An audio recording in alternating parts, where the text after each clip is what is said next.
We must kill more and more! We are not killing enough!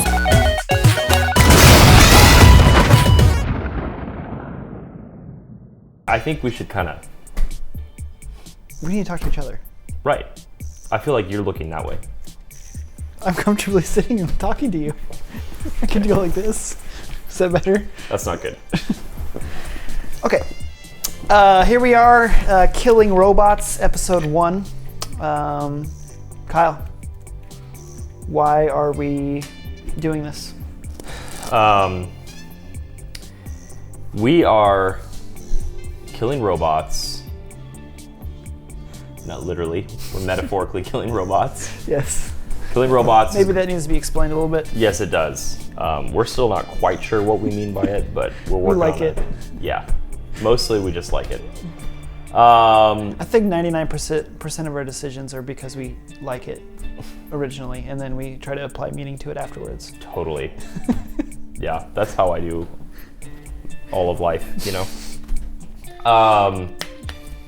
Killing Robots is going to be the podcast of The Stitch. Great. What is The Stitch? The Stitch is our young adults ministry that we started recently. So we're really pumped. Technically last night, but you know, I try not to time stamp these things. That's you know? okay. I mean, just we're being real. You know? Just being 100% real. That was last night. It was awesome. We were really excited, and we're like, let's do it. Let's do a podcast. Absolutely. Yes, why not? We're not exactly sure what day we're going to start dropping these podcasts, but we want to start doing it on a regular interval, whether it's Fridays or Mondays. But for now, we're just like, let's get the first one in the can. So The Stitch is something that we're going to start doing weekly, every Wednesday night, 7 to 9.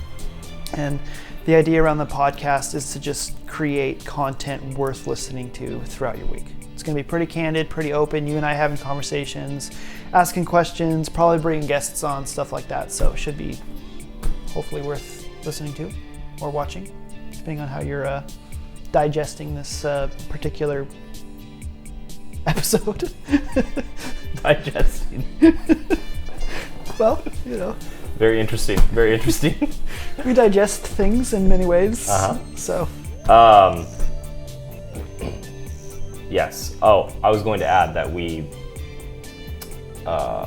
when we create these episodes for Killing Robots, we specifically have in mind the young adults of The Stitch. And so we started last night with our soft launch. We did no advertising. We pretty much just sent out personal invites to people that we know. And then I think they kind of organically spread the word a little bit. I was able to send out an email, and that was it. And we had 18 people show up for our first night, which is about twice what I was expecting. So that was awesome. And so as we have these conversations and hopefully they become worthwhile, those are the people we have in mind. We want to help them. We want to talk to them. We want to serve them. And maybe maybe an idea down the road is like answering questions. Yes. Submitted questions, stuff like that. Like I think that could be a great idea as people are writing and stuff throughout. We can have guests on, stuff like that. I just want it to be as helpful and as practical as possible, and I think we could do that. So. Totally. All things to all people. Absolutely. All things to all people. I think it's going to be part humor, part serious, part theology, part culture. Yeah. Part just absolutely shooting the breeze. Just one. This is basically a window into our everyday lives. Just a day in the life. You know, we do not have a hard job. That's basically what we're saying. How can people follow The Stitch? Yes. So one of the big things we want to do is create regular content on a regular basis. So we're in the process right now of making a website, which is not official yet, but we're making that. That'll probably be the one-stop shop for all of our content. But until we have that ready, we have a YouTube channel, which is The Stitch Washington. the_stitch_WA. Is that the YouTube or the Instagram? That's the YouTube as well. Okay. So, Sweet. and that's where we'll put all of our podcasts, all of our videos. We love to make funny videos. What we're just going to do as best as we can to create content on there. Hopefully a video a week and hopefully a podcast a week. We also have an Instagram, which will do a lot of our communication, which is the_stitch_WA. So that's as far as it is right now. We don't have a website quite yet, but that's something that we're going to start looking into. So Working on it, in progress. Yep. Additionally, oh man, gone.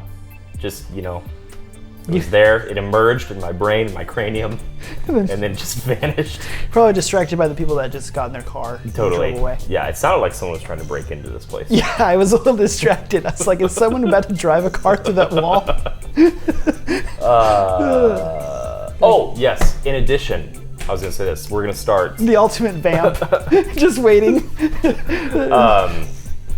We are going to start recording at least, for sure audio, maybe video, we'll see, depending how adventurous we feel, but we are going to start recording the teachings from the Stitch on Wednesday nights. So we're going to start that as soon as next week, and then we will figure out how to get those on the internet. Whether it's, if we do video, obviously we'll put it on our YouTube channel. We'll figure it out. We'll put it on if the Stitch gets a website.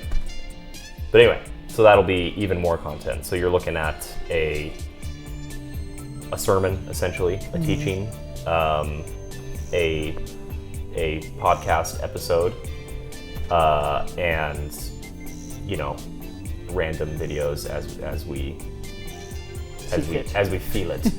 Potentially all three of those on a weekly basis. We'll see. That might be a little bit much, and hopefully, in all three of those platforms, it will be more voices than just the child, as we like to call ourselves. Won't just be us. Guest speakers, guests on the podcast, guest preachers at the Stitch, all kinds of fun stuff. So, killing robots. The robots are on the Stitch thing. Why all of a sudden have we started going down the robot branding?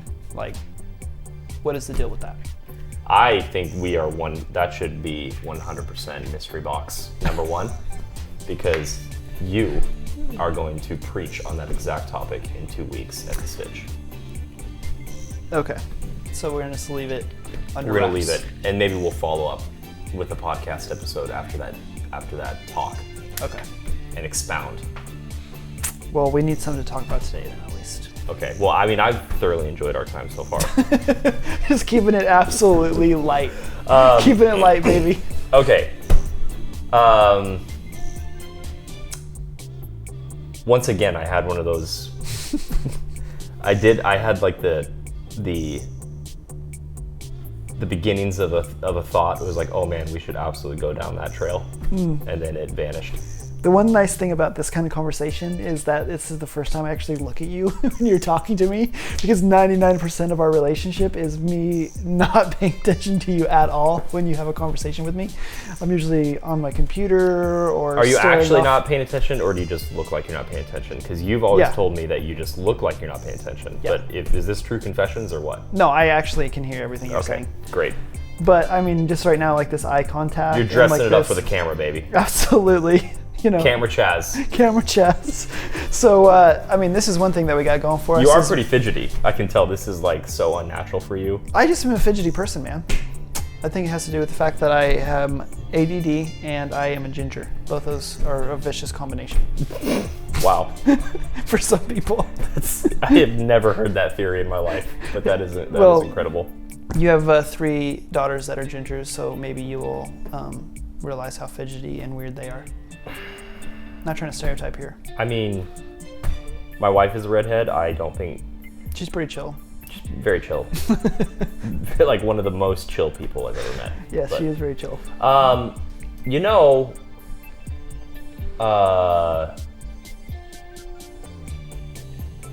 ADD. What's your opinion on ADD? My opinion on ADD. Let's Let's talk some shop here, you know? Absolutely. So I have a pretty strong opinion about ADD. You do? I do. Really? I didn't know this.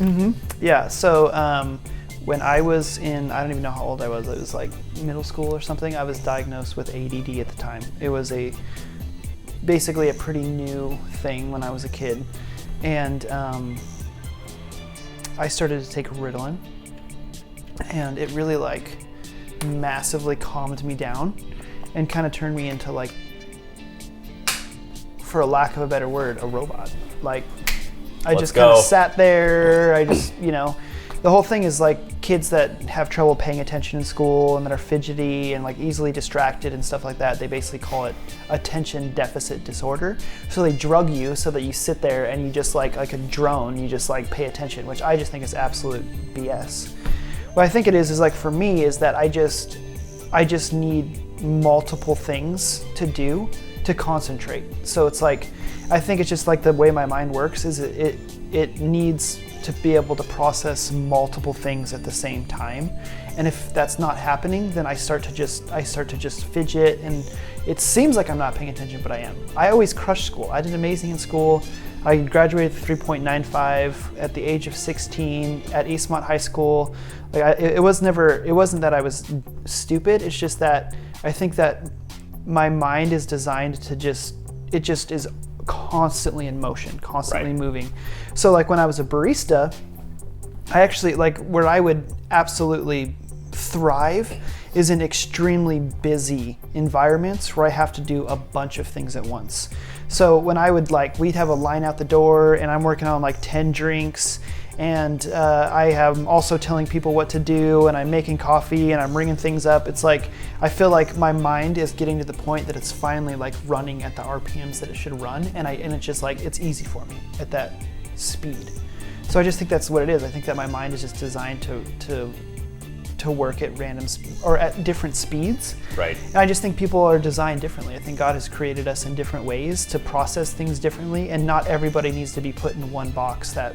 This is how you educate people, is you sit them at a desk and you make them read books and you make them process information and take tests. I just think that's not fair. I don't think God designed us. Let's everybody sit in rows in a desk, talking head, front of the room. Absolutely. Right. We're all designed differently. We've all been created to do different things. We all learn differently. We all process differently. I mean, that's just scientific. But what happens in public school is that we're all forced to learn, process, and basically assimilate ourselves to one learning style. And now it's with standardized testing and everything that's happening, it's so rampant. It's like, if you don't fit into the box, then you fail. And I just think it's dumb.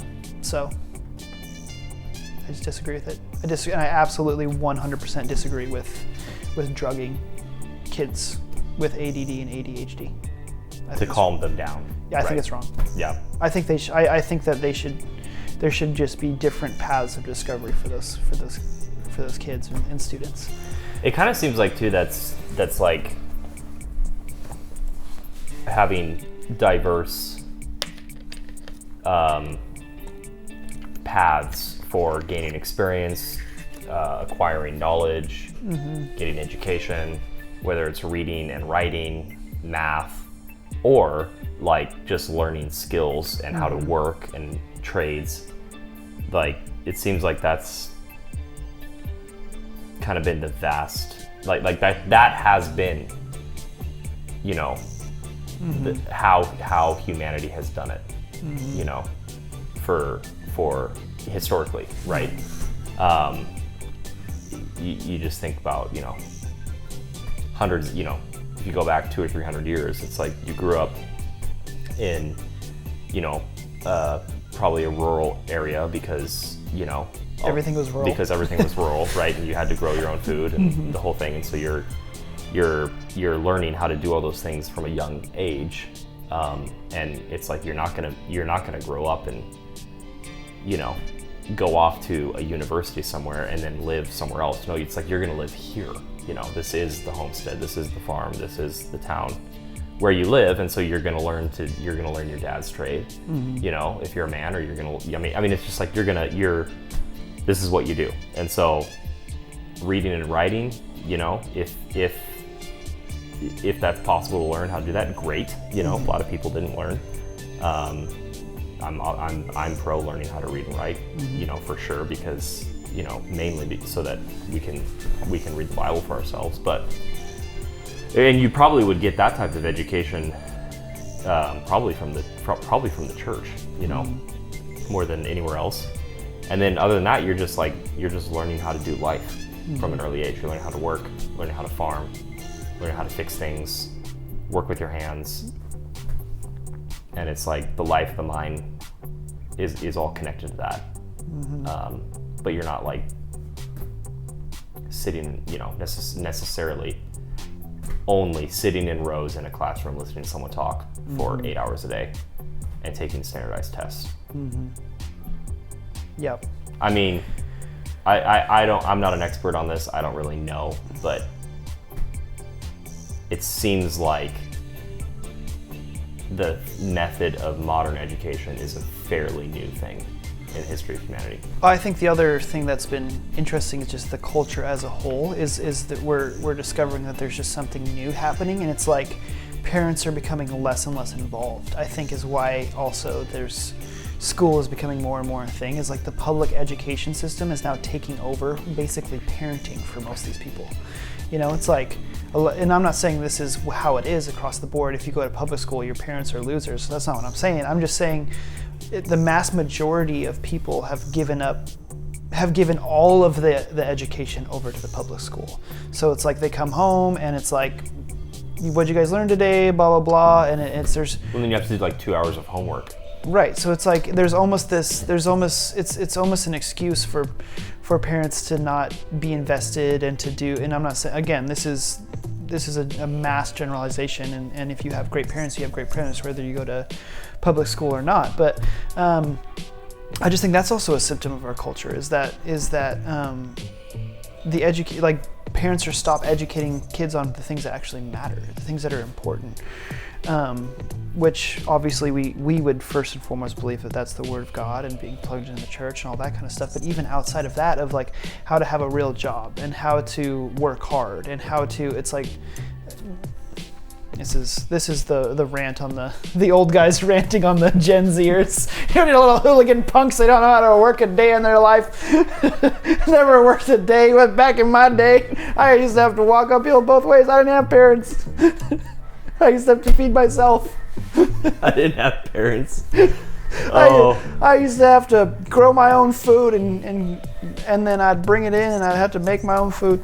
No, not really, but yeah, it's just interesting, man. It's just an interesting time in culture where if things don't. What was that, like Appalachian? My accent, or I don't know. That was just what I think all old people sound like. That's great. It's amazing. I think like once you pass like 7 years old, you start to talk like this. I don't even know what Appalachian is. Is that a place? Yeah. Is that an accent? Yeah. Was I just doing it? I don't know. It was very confusing. It was a confusing accent. It's a mixed bag. This like West Texas. A little bit of everything. Just the old people in general. Right. Yeah. So. This made me think of a topic. Great. You're a young adult. You're 18. You're 19. You just finished high school. You're 19. You're 20. You're 21. 22. Somewhere in that age. College.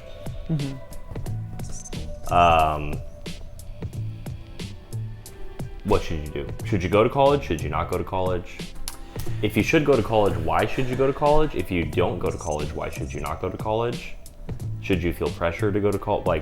Like college? What's the deal with college? You know, what's up with college? I just think that's like the wrong answer, right? I think fundamentally the education system is forcing people to answer the question, should you or should you not go to college? I just don't think is the right question. I think the right question is, do you know what you want to do when you grow up? Right?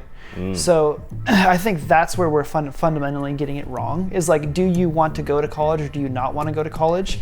And now there's even language for the gap year. It's like if you're not going to college, then you're in a gap year, which I just think is annoying language. It's just not helpful.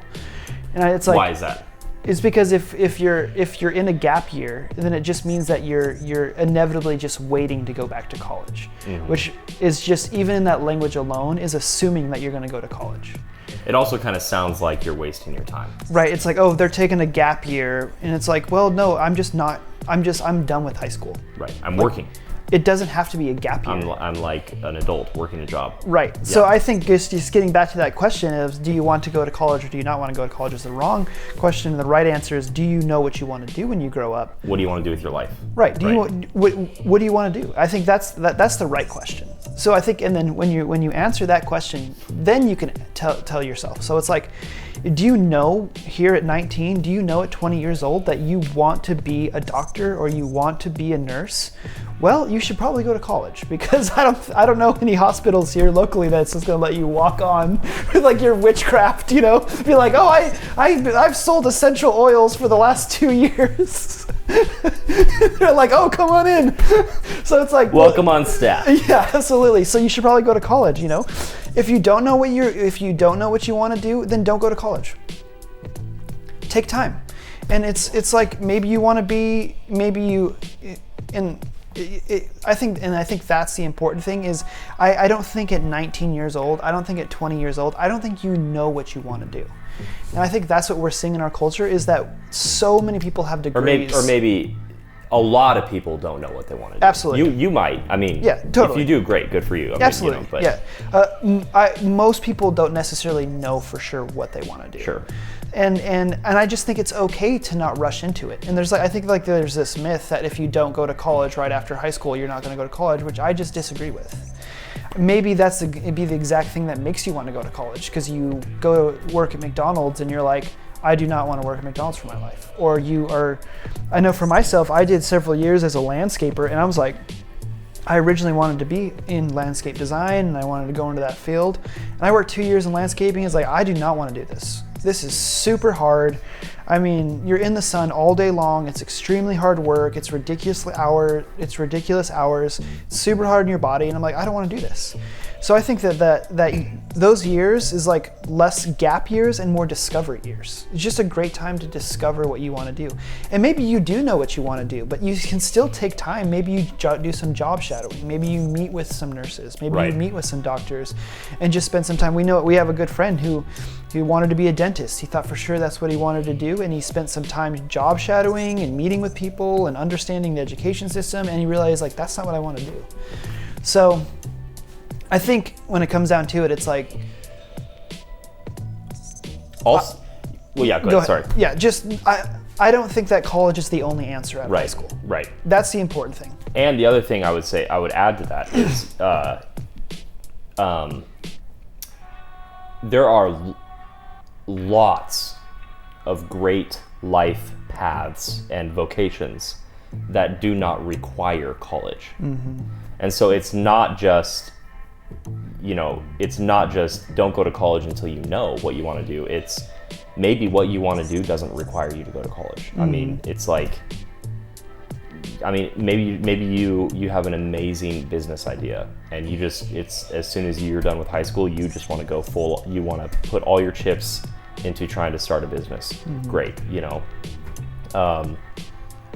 maybe you want to go into more of a blue collar type trade, welding or building or something along those lines. It's like, great, what you should do is try to get a job in that field as soon as you can, or an apprenticeship or go to a trade school.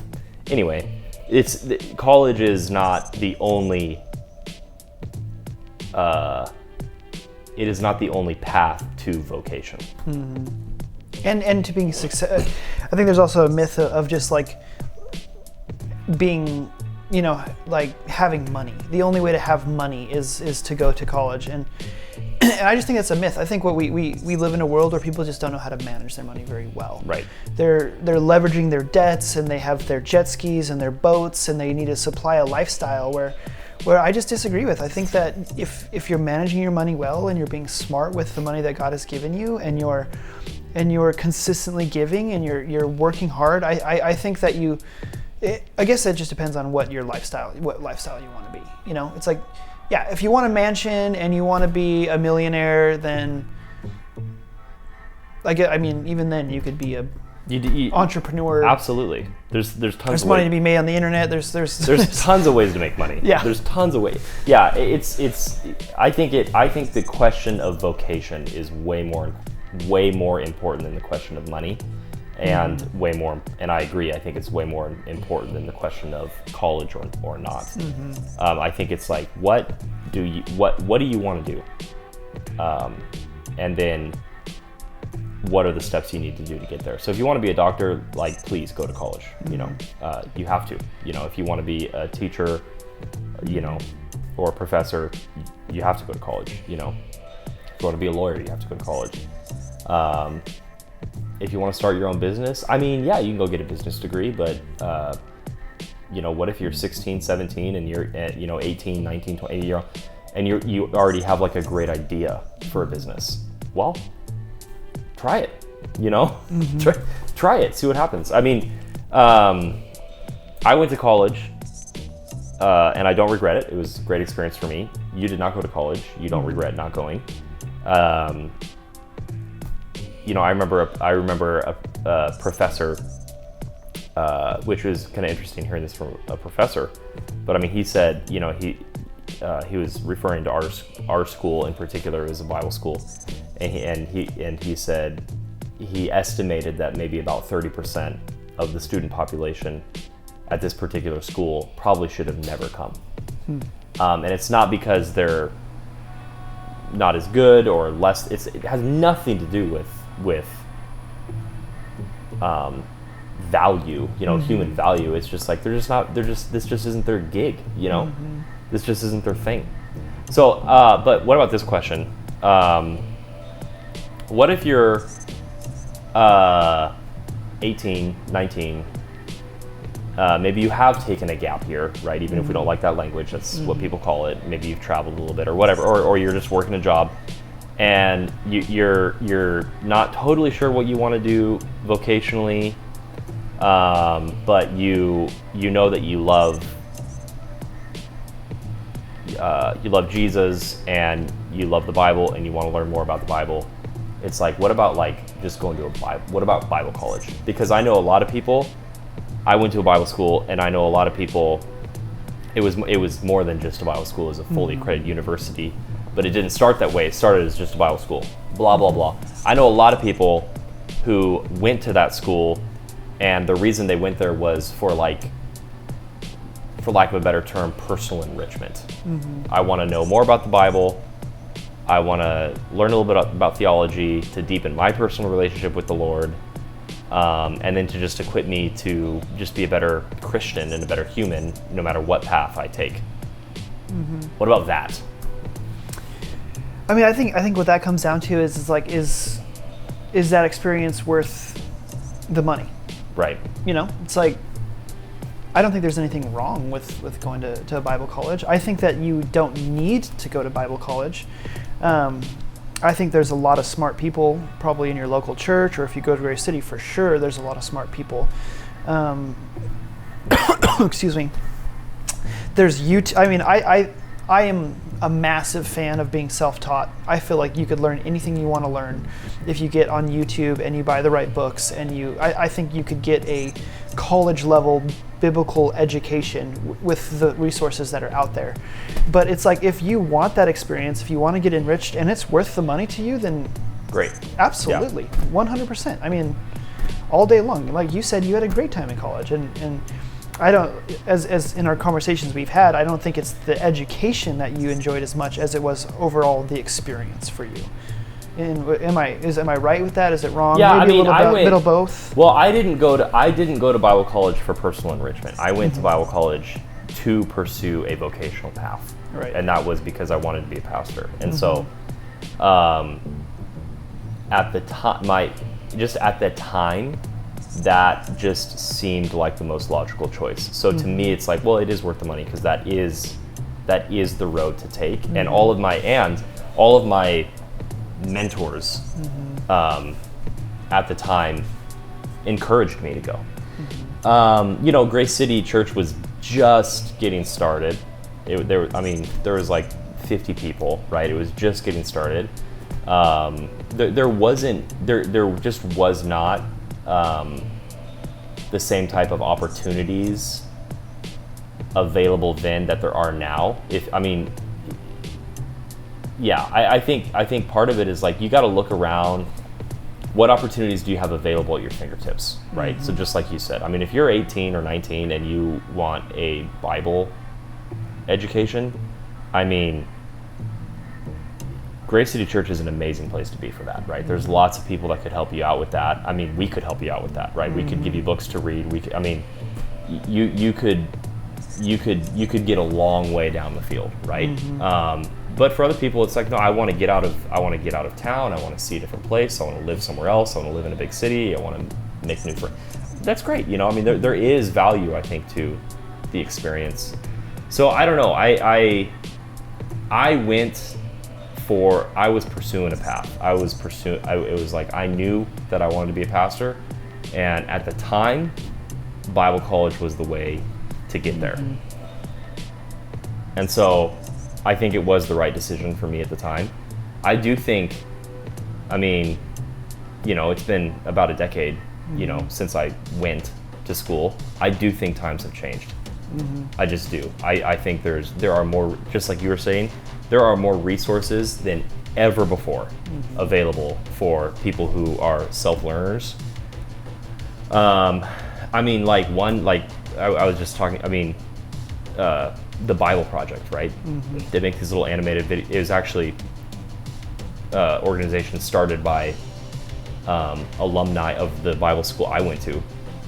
And I don't know them personally, but the Bible Project is amazing, right? If you spent 3 hours on YouTube watching their videos, your mind would be blown, and you would come away knowing way more about the Bible. You know, there's amazing Bible teachers out there. You can listen to their sermons for free online. There's blogs. There's tons of books. I mean, yeah. There's just more resources than ever before. Yeah. But I don't want to say it's like don't go to Bible college. There are some amazing schools out there. Totally. But I think also, just as someone who was a manager for a really long time, someone who was a boss, I think I would be much more impressed personally by someone who had been working, who had proven themselves to be an entrepreneur, had proven themselves to be a leader. I think I would be more impressed by that person if they came to me and they said, I want to learn the Bible and I want to be a pastor. What do I need to do? You know, and they started following through on steps, and they started serving at Grace City, and they started consuming. I mean, that to me, I feel like I would be much more inclined, just from a manager standpoint, if I go into that world, to hire that person than I would be if someone was like, hey, I have a degree. I have a degree. Totally. So again, that's just to me, but I think that there's just character there that I would look for over a Bible degree. For sure. And I think, again, it's just like an interesting is just hiring, right? It's like we want people on our team with character, and you can't necessarily get a degree in character, and I think right? It's like you can. Knowledge does not equal character, right? And I would even go further. I would say that like without character, knowledge, I mean, really doesn't do you any. If anything, it just like condemns you more, right? If you don't have good character, but you know everything, it's like, well, yeah, you just joined the team of the Pharisees, you know? And so, yeah, characters matter. I mean, it's massively important. But I mean, we love this topic. I love this topic.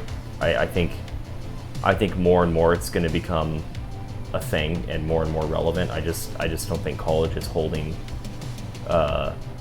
It's just not living up to its promises. It's not holding the same type of weight that it used to. And these are big decisions because you're talking about like 6 figures, right? For college. I mean, you're talking about spending over $100,000, right? Easily over the course of 4 years. The cost of food, books, living, I mean, easily you're talking Right. about spending over $100,000, and for an 18-year-old that just graduated high school and has never had a real job, I mean, that is an enormous amount of money to just take on in debt. Yeah, and so yeah, these are big decisions, right? totally. And it's like, yeah, if your parents are offering to pay your $100,000 college thing, and you don't know and you still don't know what you want to do not go to college.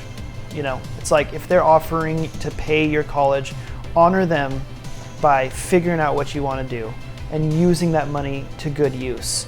Right. Because the last thing you want to do is go to college and spend $100,000 of your parents' hard-earned money and then do something completely different in your life just because you feel like that's the only thing you needed to do. So yeah, just being candid, just being just in the sake of authenticity. Are you still paying your school loans? 10 years removed from college or whatever it is. Yes. Right. So it's just like, Not quite 10 years removed because I graduated. I mean, yeah, but I mean, it's been a while. 5 years, 6 years or something like that. Yeah, and I didn't even graduate with that much debt compared to, the national average or whatever. I mean, it was massively under. But yeah, man, I mean, it's like, it's a thing. And I didn't go to college, and we don't have debt, which is very nice. And not saying that, again, I'm not trying to say which is right and which is wrong, but these are just things that you need to think through when you're thinking through this. So it's like, For sure. if you're going to be paying this school debt for the rest of your life, make it count. Make sure that the decision is the decision that you want to make.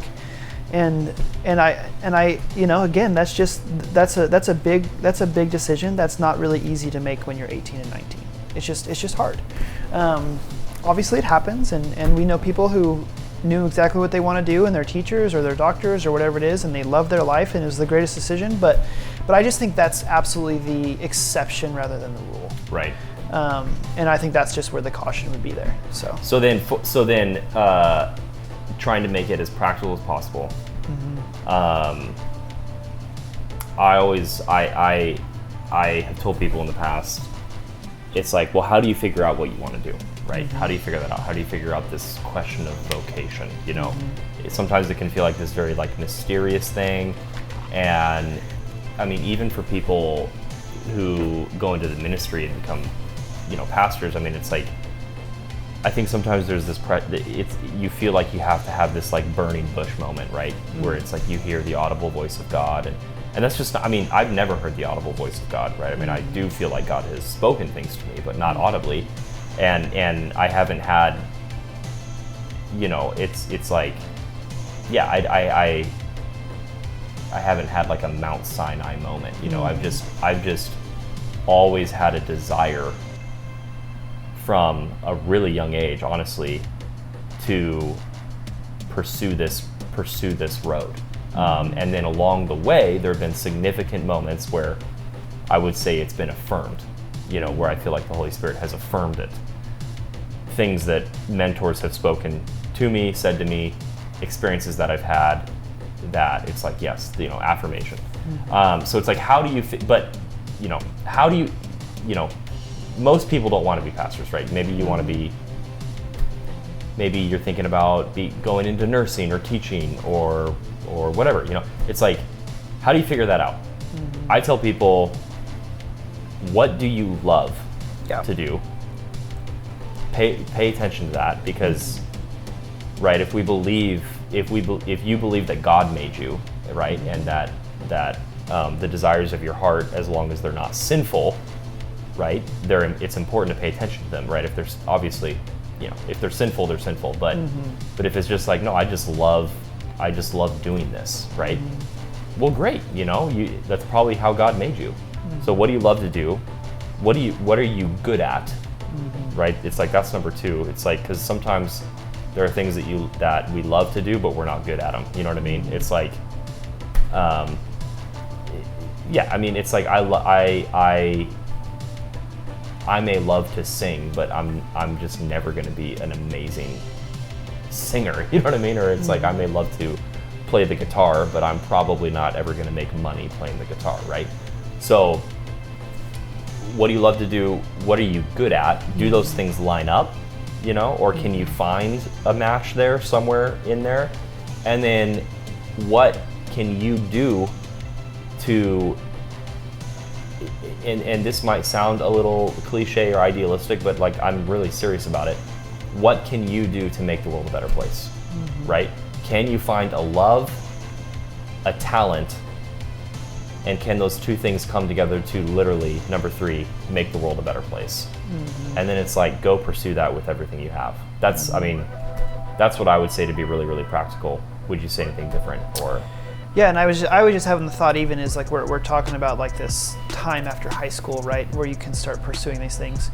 I just think the reality too is that you can start earlier than high school, or you can start while you're in high school. For sure. You know, you can get a job when you're 14 years old. You can start meeting up with people in the community when you're 15 years old. You can start, you know, really start getting your hands on all these different things that and start, maybe you need to learn what you love to do, you know, maybe, you know, and it's like that can start at any time. But I think what's happening also right now that's maybe preventing some of these skill-based things like work is we have so many after school things where it's like we got sports 3 nights a week, and there's so many school activities attached to the education system that you don't have any time to work. Right. You don't have any time to go out and start actually, you know, practicing and learning vocation. And just the reality is most of us aren't going to be pro basketball players. Most of us are not going to be pro baseball players, but yet we walk our high school lives like that's what's going to happen. Right. It may get you into college with on some sort of scholarship with less money, but it's like, even then, are you going to ride that train for how long? But then when that's over, what next? Right. So I think you just have to you start thinking through that what's next stage when you're still in high school. Yeah. So. And don't be afraid. And it's like, don't be afraid to get a job, right? I mean, absolutely. Even if it's 1 day a week, 2 days a week. Yeah. Don't be afraid to get a job as soon as you can. Get in the work. Just start working, right? I mean, just start. I mean, you learn a lot. Absolutely. Just by working, you know, and trying things, you know. Sometimes you might find yourself, I mean, even kind of your story, right? It's like you were working a job that you loved, but that ultimately wasn't your calling, right? And so it's like you're working this job, it's a good job. You were passionate about it, right? But it's ultimately not your calling. So then what you started to do was you started to pursue your calling in the cracks of life, right? In your spare time, essentially, if you can call it that, you know. And eventually, it's like, you know, God moved the chips into place and made it happen, right? And so, you know, your job and your calling the dream is to have those be the same, one and the same. It's not always the case, unfortunately. So if you're in that situation, which I would almost say, I don't know, if you're in your early 20s, that's probably you, right? A lot of times it's a long journey to get to your calling. And so, yeah, I would just don't be afraid to try a lot of different things. Work some jobs, get 2 jobs if you can, you know, or work a job, be faithful to that job, you know, for a time, and when you feel like you've fulfilled your duty and time there, it's like get a new job, you know, and try something completely different. I don't know. I'm just. And totally also, it's like if you see someone that you admire, he or she seems successful, and looks like they have a great life, and they're crushing it, and you know, it's like, man, maybe I could do that one day. Take that person out to lunch. You know, it's that's just something that I have always done, and always tried to do. Is if someone is doing something better than me, or I want to do something that they're doing, I try to get a meeting with them. I try to get over to their house. I try to sit down with them. I try to pick their brain, ask questions, be a learner. And that's something else you can do is find people in your community, in your church, or who you work with, or who you know that seems to be crushing it in a certain field, and just ask them, how did you do it? How did you get here? Or did you go to college? What was the path you took? And even just doing that, you'll be surprised. People just want to share that kind of stuff. They just want to be a part of it. And then one thing I'll add before, if we do decide to change topics, is like and this is just proven, your paycheck will never trump your happiness. So meaning that no matter how much money you're making, if you hate your job, the money will never be worth it. Right. It just never will be. It's just like, it's just the way God has wired us and to function. It's like money will never be better than your happiness. So if you are just getting into a field that you just absolutely hate, even if you're getting paid a ton of money, you will not last long. Mm-hmm. And you know, it may be like, oh, but the money's so good. There's only so long you can live like that and be a functioning, thriving human being. So that's just where it comes from, is like, or that's just, again, it's like, just going back to what you're saying about find something you love and that you're good at. Even if you love something and you could get paid for it, even if you're not making a ridiculous amount of money, like your life will be so much better just having happiness at your work, because the reality is you're going to be working a lot. We work a big part of our lives. For sure. A big portion of our lives. So I was going to add a thought too, I think what's so amazing about the kingdom of God, just to kind of bring some theology into this, is like the kingdom. So here's the thing, it's like, just like you say, money, right? Money will never be greater than happiness, right? Than personal satisfaction of the soul. Mm-hmm. Money will never be greater than happiness. I would say too, in addition to that, your vocation in this life will never be greater than the kingdom of God. Mm-hmm. And your vocation in this life will never be greater than your vocation in the kingdom. And so I had this thought, this was several years ago, but I was working a job that I did not like. And it was not fulfilled. I mean, the money was not good and it was not fulfilling. So it was kind of a double whammy. But that's part of life, right? Totally. I mean, that's part of growing up. 100%. That's part of being a young adult, right? That's not an uncommon experience. I would even say it's important to work some jobs that you don't like. It is, absolutely. It's good for character. 100%, right? Cush is not that's not the path. So anyway, job I didn't like, and it's like just wondering, constantly just wondering, it's like, when am I going to get to my calling? When am I going to get to my calling, right? And the opportunity just hadn't presented itself at that point, and so it's like, when am I going to get, but I knew I was in the right place. I knew I was being obedient to where God had me, but it was a struggle. And so one day I had this thought, and I think it was through prayer, and so I feel like it's something the Lord gave me. And it was this thought that I already have my calling, and my calling is not it will never be in a job, right? And even now, I feel like I'm at least in the ballpark of my calling, right?